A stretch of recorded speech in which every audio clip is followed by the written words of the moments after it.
Constantemente estamos deambulando por un mundo de creencias. No quiero establecer creencias en mis palabras a las personas que escuchan. Es difícil porque hay muchas creencias en el inconsciente y a veces lo hago y me doy cuenta, pero quiero trabajar principalmente en una creencia. Estar en un humor negativo constantemente, el pesimismo constante, observar que todo está en contra nuestra, pensar de que el universo no nos quiere, ver todas nuestras realidades como si fuesen fuente incluso de una conspiración en contra nuestra, porque no nos generan la felicidad que nosotros esperamos. La felicidad depende de un trabajo profundo, intenso. Hay un dicho que dice que la vida es muy simple, pero que uno demora muchos años en entenderlo. La simplicidad genera felicidad y en la felicidad uno comprende la simplicidad. Por ende, muchas veces, cuando nosotros tenemos la idea de que esto cuesta mucho, de que estoy insatisfecho, de que la gente está planeando en contra mía para que yo esté de tal o cual humor para hacerme enojar, estamos delirando. Estamos creando una ilusión gigantesca en nuestra mente.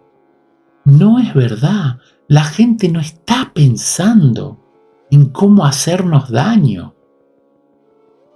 El entorno que está sucediendo a nuestro alrededor está relacionado con el filtro con el cual lo observamos. Suponemos que tenemos unos lentes y estos lentes están sucios. Yo no voy a ver con claridad.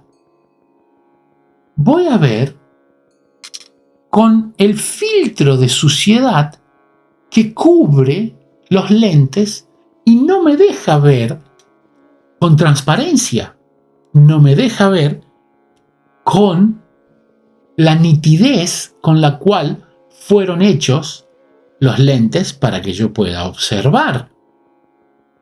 Los lentes de la mente están creados en el inconsciente y desde el inconsciente dictaminan una creencia de cómo nosotros observamos la vida. Muchas veces vemos un montón de situaciones, un montón de circunstancias o hacemos un montón de investigaciones, pero generamos una cierta toxicidad en la asimilación de la información que estamos aceptando y muchas veces se queda estancada esta información como un filtro. Otras veces viene de nuestros parientes, de la sociedad, de la escuela, de tantas cosas, incluso de karmas de vidas pasadas o de otros parientes generacionales. Por ende que es esencial que limpiemos los filtros de nuestro inconsciente para poder enfrentar la vida como algo divino, algo majestuoso, algo sublime, una bendición.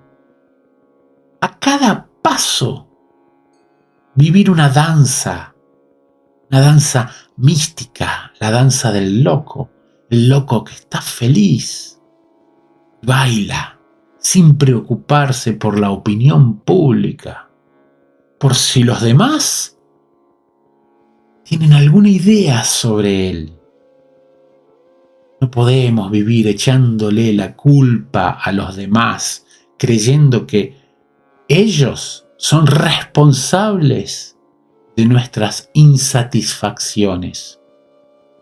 Nosotros somos responsables de nuestras insatisfacciones. Enfocar la vida con felicidad es nuestro trabajo, es nuestra responsabilidad. Y nosotros tenemos que asumir esa responsabilidad y lograrlo, porque podemos lograrlo. Pero tenemos que empezar un proceso de limpieza, limpiar verdaderamente nuestra conciencia, la inconsciencia, mejor la inconsciencia, porque desde la inconsciencia las acciones de la conciencia asumen instrucciones.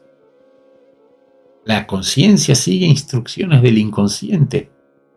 Por ende, nosotros tenemos todas las herramientas como para ser felices de verdad, debido a que por naturaleza ya somos felices. Esa es nuestra constitución. Por ende, cualquier realidad que no sea esa es una ilusión. Como dicen los Vedas, es Maya. ¿Qué dice Krishna en el Bhagavad Gita? Mamma Maya Duratya. Esta Maya es muy difícil de trascender, es mi energía divina, dice. Divina. La ilusión que tenemos en este mundo material es la energía divina de Dios, que nos cubre y nos hace creer que somos víctimas, o que somos los torturadores, o que somos el controlador supremo, o que tenemos poder sobre algunas circunstancias de los demás. Pero no es verdad, es una ilusión. Por ende, situarnos en el espíritu y hacer un trabajo verdadero y profundo en nuestra conciencia, en nuestra inconsciencia y en el subconsciente implica que empezamos a desenvolver felicidad en nuestra vida. Y positivismo. El positivismo no es un mantra de un coach que está tratando de hacer con que puedas manejar una empresa y tener opulencia financiera y material, porque sí, puedes tener éxito y puedes lograrlo. Es muy superior a eso. Está relacionado a tu vida, a la familia, a los amigos, al entorno, a la sociedad. Hacer el granito de arena que genere la transformación que esta humanidad necesita para hacer el upgrade, subir a un nivel de conciencia diferente. Y sí, no vamos a lograr probablemente, o posiblemente sí, me estoy equivocando, quién sabe. Puede que sí, puede que no logremos generar un cambio en la humanidad. Pero si cambiamos nuestra humanidad, podemos cambiar el entorno cercano. Y al entorno cercano cambiar alrededor nuestro, se produce el efecto de la piedra en el agua. Se expande, la energía se expande. La energía se expande. El efecto mariposa tiene la capacidad de transformar. Pero para eso, primero tenemos que transformarnos nosotros mismos.